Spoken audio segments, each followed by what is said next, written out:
আসসালামু আলাইকুম সুপ্রিয় শিক্ষার্থী, আজকে আমরা এসেছি অনেকগুলো আনন্দের সংবাদ নিয়ে। গতকাল প্রাথমিক শিক্ষক নিয়োগের চূড়ান্ত ফলাফল প্রকাশ হয়। আর এই প্রাথমিক শিক্ষক নিয়োগে তৃতীয় ধাপে আমাদের টাঙ্গাইল ব্রাঞ্চ থেকে ওরাকল বিসিএস টাঙ্গাইল ব্রাঞ্চ থেকে সফলতার হার অনেক বেশি। অনেক স্টুডেন্ট আছে যারা একই সাথে প্রাইমারি চাকরি না, পূর্বেও অনেকগুলো চাকরি পেয়েছে এবং পরবর্তীতে তাদেরকে আমরা বলেছিলাম যে তোমরা প্রাইমারি শিক্ষক নিয়োগ চাকরিটা যেহেতু অত্যন্ত গুরুত্বপূর্ণ একটি চাকরি অনেকের কাছে, এবং আমরা প্রত্যেকেই বলেছিলাম যে তোমরা তোমাদের অধ্যবসায় চালিয়ে যাও, ইনশাল্লাহ তোমরা সফল হবে। তো এমন একজন সফলতার গল্প বলবে যে এই ওরাকল বিসিএস টাঙ্গাইল শাখা থেকে এই সেবা প্রাপ্ত হয়ে আজকে প্রাথমিক শিক্ষা অধিদপ্তরের প্রাথমিক শিক্ষক নিয়োগে চূড়ান্ত ভাবে নিয়োগ প্রাপ্ত হতে যাচ্ছে। রাইট, আমরা কথা বলবো জান্নাতুল ফেরদৌস শাপলার সাথে। জান্নাতুল ফেরদৌস শাপলা, তুমি ওরাকল বিসিএস সম্পর্কে বা তোমার টোটাল সার্ভিস সম্পর্কে কিছু বলো। আসসালামু আলাইকুম, আমি জান্নাতুল ফেরদৌস শাপলা। আমি গত 1 বছর যাবত ওরাকলের সাথে আছি এবং সর্বশেষে সফলতা অর্জন করেছি, আলহামদুলিল্লাহ। আমি একটা সময় পড়াশোনার আশা প্রায় ছেড়ে দিয়েছিলাম। আমার 2টা বাচ্চা আছে, সংসারে মনোনিবেশ করে দিয়েছিলাম। কিন্তু আমার বড় বোন ওর প্রচেষ্টায় আমার আপু এখানে পড়াশোনা করেছে এবং সে বেশ কয়েকটি চাকরিতে সফল হয়েছে।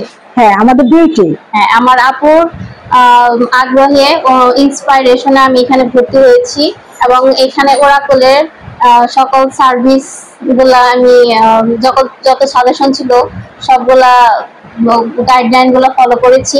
ম্যাম যেভাবে বলেছে, ম্যামের কথাগুলো শুনে আমি 1 বছরে এবং প্রথমবার সহকারী শিক্ষক পরীক্ষা দিয়ে প্রথমবারই উত্তীর্ণ হয়েছে, আলহামদুলিল্লাহ। এবং মজার বিষয়, জান্নাতুল ফেরদৌস শাপলা যখন আসে 1 বছর আগে, তখন এসে আমাকে প্রথম পরিচয় দেয় যে ম্যাডাম আমি বিউটির বোন, এবং বিউটি আমাকে ফোন দেওয়ার পরে বলে ম্যাডাম ও তো একেবারেই গৃহিণী হয়ে গেছে, ওর আসলে এখন একটা জবে ঢুকে নিজেকে সেটেলমেন্ট করাটা খুব প্রয়োজন, আপনি ওকে একটু উৎসাহ যোগাবেন। তো আমি ওর সাথে সার্বিক কথা বলি, আমার ওকে অনেক মেধাবী মনে হয়েছে এবং আমি ওকে বললাম যে তুমি যদি পড়াশোনা করো এবারে তুমি চাকরি নিতে পারবে। তো আমি বললাম তোর কি চাকরি পছন্দ? বলছি ম্যাডাম আমি যদি প্রাথমিক শিক্ষক হতে পারি এইটা আমার পছন্দ। ঠিক আছে, তুমি সেই প্রাথমিক শিক্ষকই হবা। তো সেক্ষেত্রে তোমাকে একটা কাজ করতে হবে, আমরা যেভাবে গাইডলাইন দেই, যেভাবে পরামর্শ দেই, তুমি সেভাবে পড়াশোনা করো। অনেক বেশি পড়তে হবে না, কিন্তু যা আমরা দিচ্ছি, বিশেষ করে প্রতিদিনের পরীক্ষাগুলো কমপ্লিট করবা, প্রতিদিনের ক্লাস লেকচার গুলো কমপ্লিট করবা এবং লেকচার শিট গুলো শেষ করবা। পারবা তো? শাপলা আমাদের কথা দিয়েছিল যে হ্যাঁ আমি পারবো, এবং এখানকার যত পরীক্ষা ছিল আমি সবসময় চেষ্টা করছি নিজেকে পজিশনে রাখতে, এবং দেখা গেছে প্রথম দ্বিতীয় তৃতীয় সবসময় হচ্ছে। তো শাপলা মাঝখানে একবার এটাও ভাবছিল যে সে দেশের বাইরে যাবে কিনা, ওর হাজবেন্ড বাইরে থাকে। তো আমি ওকে বললাম যে ওর শারীরিকভাবে একটু অসুস্থ হয়ে যায় এক সময়। তো আমি ওকে বললাম যে শোনো, দেশেই থাকো, একটা সরকারি চাকরি করো, চমৎকার লাইফ লিড করবা। তো আমার উপরে আস্থা রেখে পরবর্তীতে ও পরীক্ষাগুলো দেয় এবং মক ভাইবাও কিন্তু ও দিয়েছে। মক ভাইবার দিন মাশাআল্লাহ অনেক সুন্দর লাগছিল। তো শাপলার ভাইবাটাও ভালো হয়েছিল। ও দেখা করে গিয়েছিল যে আপনারা যারা আমাদের ইউটিউবে দেখছেন তারা ভাইবাও দেখতে পাবেন, ওর ভাইবাটাও দেওয়া আছে। আর এই হলো সার্বিক বিষয়। তো তুমি সর্বোপরি আমি যেটা জানতে চাবো, ওরাকল বিসিএস টাঙ্গাইল শাখার সার্ভিসে সন্তুষ্ট তো? ইনশাআল্লাহ অনেক সন্তুষ্ট। আমি ওরাকলের কাছে অনেক কৃতজ্ঞ। ওনাদের ইন্সপাইরেশন আমাকে আজ এই সাকসেস এনে দিয়েছে।